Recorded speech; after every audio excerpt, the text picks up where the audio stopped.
Hello from Singapore, I'm Galinda. Today is April the 22nd. We have entered day 16 of the circuit breaker period. Initially, the circuit breaker was planned until the 4th of May, but yesterday, PM Lee has announced that it will be extended until the 1st of June. Standalone outlets that sell only beverages, packaged snacks, confectioneries, or desserts will have to close their shops after the government has announced yesterday to tighten the list of essential services. And that includes my yogurt place outside of the hotel. I was hoping they'd still be open today. But apparently the announcement was of immediate effect. So as you can see behind me, the yogurt place is now shut. Starbucks will also be forced to close their shops, so that can be quite devastating for some. Singapore's COVID cases have reached beyond the 10,000 mark as of today. Although there has been a decline in the cases within the community, it is still early days to let our guards down. The government has implemented to push harder to break the transmission chain. First, everyone is to minimize their movement. Stay home as much as possible. Only one member of each household should leave the home at one time to buy food or do grocery shoppings or other necessity shoppings.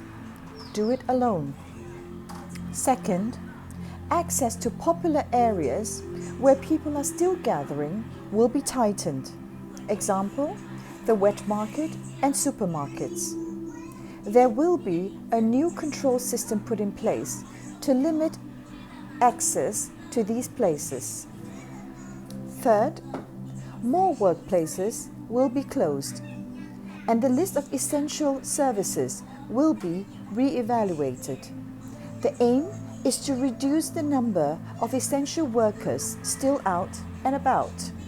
Additional requirements will also be put in place to ensure that these workers and their employers uphold the safe distancing measures in their workplaces. Hairdressers and barbers will also have to close their outlets. Food and beverages outlets that sell meals and cooked food, as well as hawker centres, food courts, coffee shops, will be allowed to continue delivery and takeaway services. Bakeries that sell mainly bread are exempted from the suspension. For bakeries that sell other items, example cakes, they will be allowed to sell off their remaining inventory and will not be able to bake new cakes for sale. The situation will be monitored closely until the 4th of May. Apart from all that, all supermarkets and malls will have to conduct temperature screening, and customers will have to provide their details for contact tracing.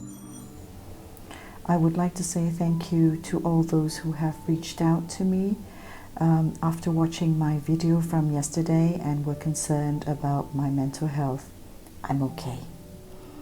Today at noon, I was in the lobby to see whether there are any leftover cakes that has to be sold, and I bumped into a primary school friend who came to the hotel, to the Chinese restaurant, to get her lunch.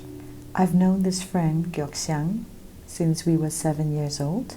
We visited the same primary school, and although we've lost touch with each other for some years, somehow we have found our way back to each other, and a new friendship has developed as adults, and it's a very special friendship.